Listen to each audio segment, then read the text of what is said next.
자기 나이가 몇 살이었기 때문에 80살이었어요. 여자가 아무리 그때 오래 살았어도 80살의 여자가 아이를 낳는 일은 없었거든요. 자기가 아이를 낳을 수 없는 몸임을 너무 잘 알고 있었거든요. 이제 몸의 기능이 아이를 낳을 수가 없는 사람이었어요. 그런데 하나님께서 내가 너에게 아들을 주겠다. 그러니까 이 사라가 어이가 없어가지고 웃었더라. 그렇게. 저는 사라가 그렇게 기억하고 있는데 오늘 히브리서 기자는 믿음으로 사라가 자신이 나이가 많이 들었음에도 불구하고 믿으신 하나님의 약속을 믿었다. 이렇게 평가했다는 거예요. 어떻게 그럴 수 있지? 생각을 했어요. 그런데 중요한 것은 사라가 처음 하나님의 그 말씀을 들었을 때 그는 자기의 생각이 우선이었어요. 네? 난 아이를 낳을 수 없는 몸인데 내 나이 80인데 하나님께서 혹시 잘못한 말씀하셨나? 라고 생각했을 수 있어요. 그런데 그는 10년 후에 마침내 정말 아들 이삭을 낳았어요. 그 10년 동안 그가 처음에는 비웃고 하나님의 말씀을 웃었고 아니 정말 그런 일은 일어날 수 없는 일 하나님이라도 그건 안 되는 일이라고 자신이 생각했었는데 그 10년 동안 하나님의 그 약속을 믿게 되었다. 아마 그가 계속해서 하나님 안 될 거라고 했다면 하나님께서 점점 더 이삭을 늦게 주셨을지도 모르겠죠. 여러분 우리도 그럴 수 있어요. 우리도 그럴 수 있어요. 하나님께서 때로때로 우리에게 말씀하실 때 하나님 그건 좀 아닌 것 같은데요. 그건 좀 불가능한 것 같은데요. 이렇게 생각할 수 있다는 거예요. 지금 거의 꼴찌 비스무리하게 오는데 내가 너를 꼭 1등 되게 해주겠다. 하나님 그건 좀 아닌 것 같은데요. 주신 머리가 그걸 감당이 안 될 텐데요. 이렇게 내가 생각하셨다는 거예요. 하나님께서 우리가 꿈을 위해 비전을 위해서 기도하고 하나님 변신할 때 기도하면 하나님께서 우리에게 응답하셨는데 자기의 상황이나 환경이나 생각이나 이 세상의 가치관이나 기준을 가지고 생각해보면 불가능할 것 같은 일이 있다는 거예요. 그래서 나도 모르게 하나님 그건 안 될 것 같은데 아무리 하나님이시지만 그건 좀 힘들 것 같은데요. 이렇게 생각할 수 있는 일이 틀림없이 있다는 거예요. 사람처럼. 여러분에게도 그런 일이 있을 수 있어요. 저도 마찬가지예요. 저도 목사가 돼서 이렇게 할 수 있을 거라고 어릴 때 생각을 못했어요. 그런데 이렇게 돼 있잖아요. 하나님께서 지금 여러분에게 정말 여러분이 생각할 수 없는 혹은 정말 불가능할 것 같은 일을 말씀하실 수 있다는 거예요. 그때 우리가 사라를 통해서 배워야 할 믿음은 무엇인가요? 하나님의 음성이 분명하며 내가 생각할 때에 또 나의 상황이나 환경이나 혹은 이 세상의 상식이나 이런 것을 생각해보면 도저히 될 수 없을 일 같은 것일지라도 하나님께서 나에게 말씀하신 것은 여러분들이 아멘할 수 있어요.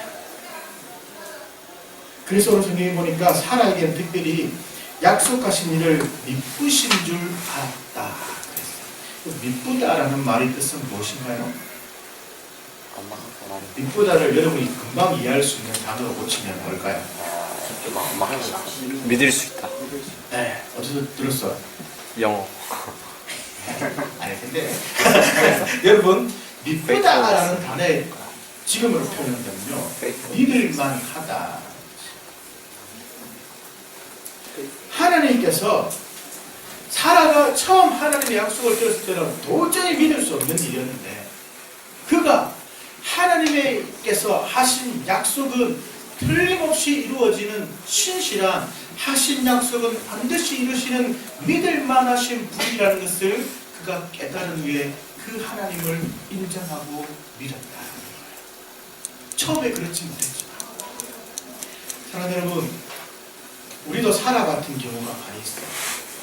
하나님의 약속 앞에 그 약속이 정말 이루어질까 하는 의심이 생길 때도 이건 안 될 거야 하는 부정적인 마음이 들 수도 있어요. 그러나 여러분 분명한 것은 하나님이 어떤 분이신 줄 알면 우리에게 오는 어떠한 약속도 여러분이 아멘 할 수 있어요. 사라는 그 당시에는 아마 하나님에 대해서 온전한 타락한 믿음이 없었던 것 같아요. 그래서 그는 하나님의 그 능력을 다 알지 못했기에 자신의 그 80된 몸, 그 자신의 육체적인 상황만 생각하고 하나님의 그 약속의 말씀에 대해서 웃었어요. 그러나 그가 약속에 신실하신 하나님을 경험하고 그 약속을 하신 하나님을 온전히 알게 된 이후에 그에게 주신 약속이 이루어질 줄로 믿었다라고 성경이 말하고 있어요. 여러분, 하나님이 어떤 분인 줄 아시겠나요? 특별히 하나님은 우리에게 하신 그 약속에 신실하신, 그분이 하신 말씀을 절대로 바꾸시지 않으시는 분이심을 기억하세요. 그 하나님께서 여러분에게 말씀하시고 여러분이 아멘하면 반드시 이루어질 줄 믿기 바라요. 그러면 약속에 신실하신 하나님께서 여러분의 삶에 하신 약속을 하나님께서 하나하나 이루어 가시고 그 약속을 통하여 영광 받으실 거예요. 사라와 같이 약속에 신실하시고 믿으신 하나님을 만나고 알고 함께하는 여러분 되기를 바랍니다. 마지막으로 13절 이하에 보면 이 사람들 아브라함과 사라와 그의 모순들이 이 땅에서 나그네와 같은 삶을 살았다라고 우리에게 가르쳐주고 있습니다. 여러분, 나그네는 어떤 사람인가요? 떠도는 사람. 그렇지. 한마디로 말하면 일정한 거처 없이, 그죠? 일정하게 오래 사는 곳이 없이 이렇게 이곳저곳 다니는 사람을 나그네, 오늘날로 치면 여행객이라고 말할 수 있을 거예요. 그런 사람이에요. 그죠? 이곳저곳 정착하지 않고 다니는 사람이에요. 그런데 아브라함과 그의 믿음의 사람들은 이 땅을 살아가면서 나그네처럼 생각하고 살았대요. 여러분, 나그네는 자기 집이 있을까요, 없을까요? 없어요. 집이 없으면 노숙자지. 나그네는 자기 집이 있지만 집에 머물지 않고 다른 데를 돌아다니는 사람이에요. 그리고 이 나그네는 나중에는 반드시 어디를 가요? 자기 집에 가요. 여행객이라고 했잖아요. 아무것도 없는 사람은 여행을 할 수가 없어요. 아브라함과 이 믿음의 사람들은 이 땅에서 살아가는 우리에게 주신 이 생명을 나그네와 같은 삶으로 느끼고 그들은 반드시 돌아갈 곳이 있다는 것을 이 땅을 살면서 잊지 않았다라고 해요. 그들이 돌아갈 고향이 어디였을까요? 천국? 응? 천국? 천국 올라가면 안 되는데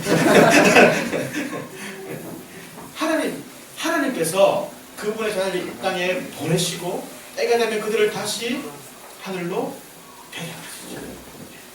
그것을 알았다.